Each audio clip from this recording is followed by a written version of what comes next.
Hello dears, നമ്മൾ ഇന്ന് ഉണ്ടാക്കാൻ പോകുന്നത് അടിപൊളി ഞണ്ട് റോസ്റ്റാണ്. അതിന് വേണ്ടിയിട്ട് നമ്മൾ കുറച്ച് ഞണ്ട് എടുത്തിട്ടുണ്ട്. ഇത് എത്ര കിലോ ഉണ്ടെന്ന് എനിക്കറിയില്ല കേട്ടോ. എന്നിട്ട് നമ്മൾ ഈ ഞണ്ടിനെ ആദ്യം ഒന്ന് ക്ലീൻ ചെയ്തെടുക്കണം. ഞണ്ട് ക്ലീൻ ചെയ്യാന്ന് പറയുന്നത് അത്ര എളുപ്പമുള്ള കാര്യമില്ല കേട്ടോ.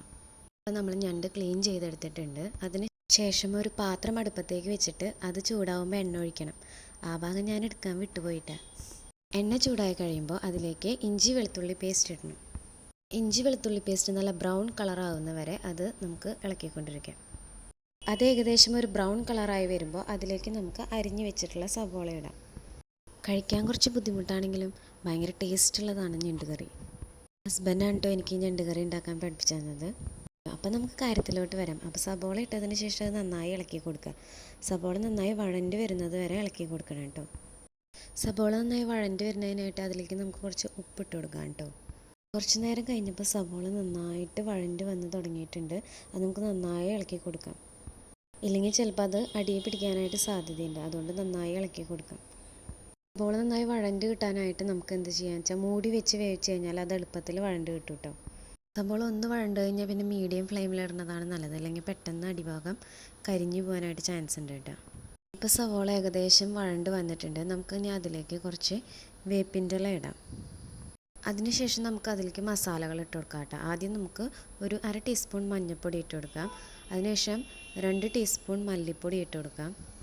2 ടീസ്പൂൺ മുളക് പൊടിയും കൂടി ഇട്ട് കൊടുക്കാം കേട്ടോ. എന്നിട്ട് ആ പൊടികളുടെ പച്ചമണം മാറുന്നവരെ നന്നായി ഇളക്കി കൊടുക്കുക. ഏകദേശം ഒരു 10 മിനിറ്റൊക്കെ ഇളക്കി കൊടുത്താൽ മതിയാവും. ഇനി നമുക്കതിലേക്ക് തക്കാളി പേസ്റ്റാക്കി ഇത് ഒഴിക്കാം കേട്ടോ. തക്കാളി അരിഞ്ഞ് ചേർക്കേണ്ടവർക്ക് അരിഞ്ഞ് ചേർക്കാം. ഞാൻ കുറച്ചും കൂടി ഗ്രേവി ആയിക്കോട്ടെ എന്ന് വെച്ചിട്ടാണ് കേട്ടോ തക്കാളി പേസ്റ്റാക്കിയിട്ട് ചേർത്തത്. ഇനി തക്കാളിയുടെയും പച്ചമണം മാറുന്നത് വരെ ഒന്ന് ഇളക്കി കൊടുക്കാം കേട്ടോ. ഞണ്ട് റോസ്റ്റിനുള്ള മസാല ഏകദേശം റെഡിയായി വരുന്നുണ്ട്. അതിൻ്റെ പച്ചമണമൊക്കെ മാറിയിട്ട് നല്ല സ്മെല്ലൊക്കെ വന്നു തുടങ്ങിയിട്ടുണ്ട് കേട്ടോ. 10-15 മിനിറ്റ് ഇങ്ങനെ മസാല നന്നായി വഴറ്റി കൊടുത്തതിന് ശേഷം നമുക്ക് അതിലേക്ക് കുറച്ച് മല്ലിയില അരിഞ്ഞിട്ടുള്ളത് ചേർത്ത് കൊടുക്കാം കേട്ടോ.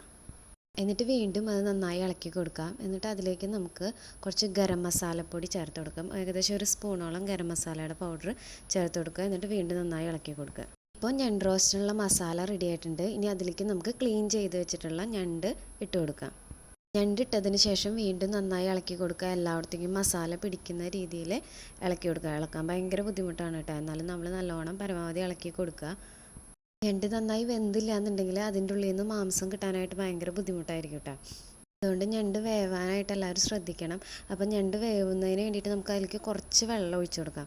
അല്ലെങ്കിൽ അത് പെട്ടെന്ന് ഇങ്ങനെ അടിപിടിച്ച് പോകും. മസാല മാത്രമല്ലേ ഉള്ളൂ. അതുകൊണ്ട് കുറച്ച് വെള്ളം ഒഴിച്ചിട്ട് നമുക്കൊന്ന് മൂടി വെച്ച് വേവിക്കാം. ഇത് നല്ലോണം വെന്ത് കിട്ടിയിട്ടുണ്ട്. ഇനി അതിലേക്ക് നമുക്ക് കുറച്ച് തേങ്ങാപ്പാൽ ചേർക്കാം.